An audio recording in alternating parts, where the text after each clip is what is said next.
تمام احباب ایک بار درود شریف پڑھیں۔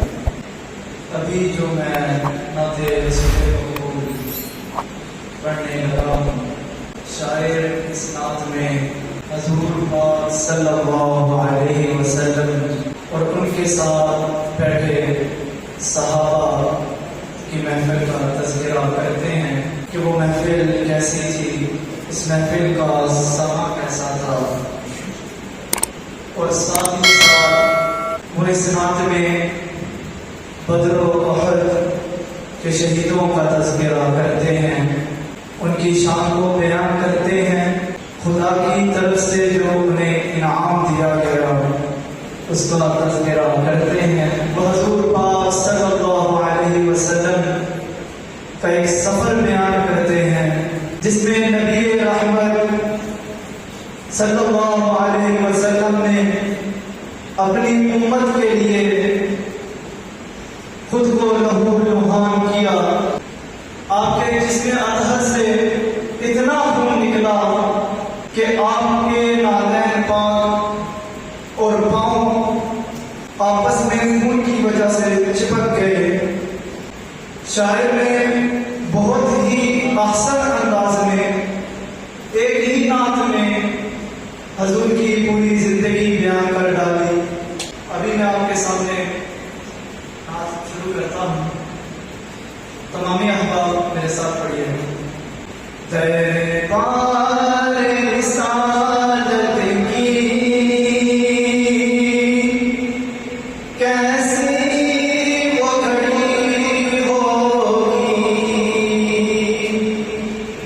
دربار رسالت کی کیسی وہ گھڑی ہوگی، حسان کے ہونٹوں پر، حسان کے ہونٹوں پر جب نعت نبی ہوگی۔ تمام دربار رسالت کی کیسی وہ گھڑی ہوگی، حسان کے ہونٹوں پر جب نعت نبی ہوگی، وہ بدر ہوں گے، عثمان علی ہوں گے، وہ بدر ہوں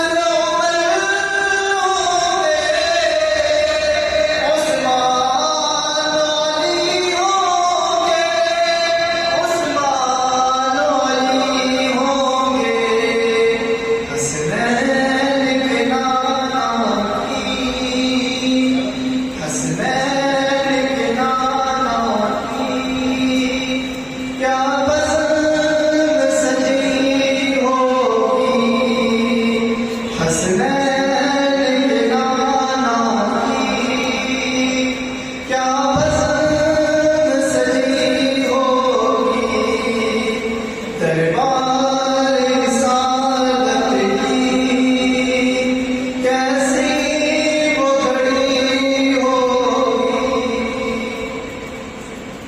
اب اس شعر میں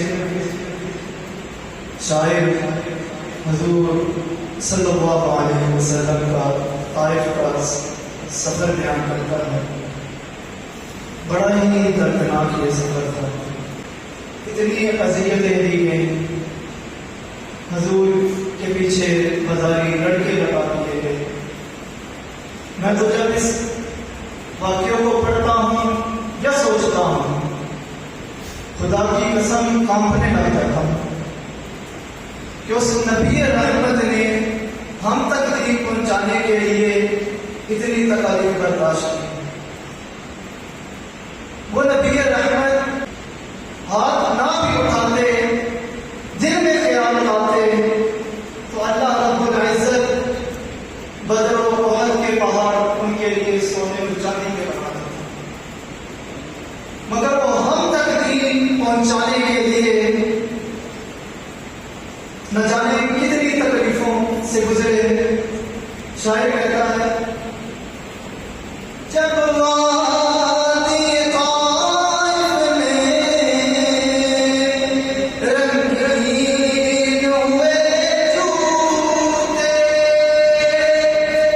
جب وادی طائف میں رنگین ہوئے جوتے، رنگین ہوئے جوتے، عرشوں پہ فرشتوں کے، عرشوں پہ فرشتوں کے، دل پر بھی بنی ہوگی، عرشوں پہ فرشتوں کے، دل پر بھی بنی ہوگی، دربار سعادت کی کیسی وہ گھڑی ہوگی.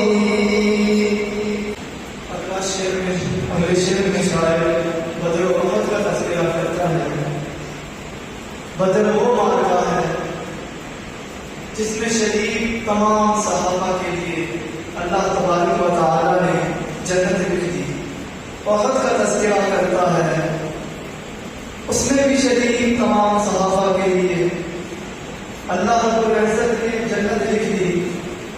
مگر احد کا جو سب سے دردناک واقعہ ہے، جو سب سے زیادہ اذیت دیتا ہے، وہ یہ ہے کہ میرے نبی محترم کے رخسار پر کڑی لگتی ہے. جنگ کے دوران آسان الفاظ میں جو ہیلمٹ پہنا جاتا ہے، اس کے آگے کڑیاں لگی ہوتی ہیں، زنجیر لگی ہوتی ہے، وہ میرے نبی کے رخسار میں دھنس جاتی ہے. ذرا سوچئے کہ کس درد سے گزرے ہوں گے ہمارے نبی. اور جو صحابی وہ کڑی نکالنے کے لیے آگے بڑھتے ہیں، اپنے دانتوں سے اس کڑی کو کھینچتے ہیں اور ان کے دانت ٹوٹ جاتے ہیں. اللہ جو نبی اس کا مستحق بھی نہیں تھا کہ اس کو ایک کانٹا چبھتا، ہم تک دین پہنچانے کے لیے کیا تکلیف کرتا. کڑی اس قدر زور سے دھنسی کہ نکالنے والے صحابی کے دانت ٹوٹ گئے. آپ کا دندان مبارک شہید ہو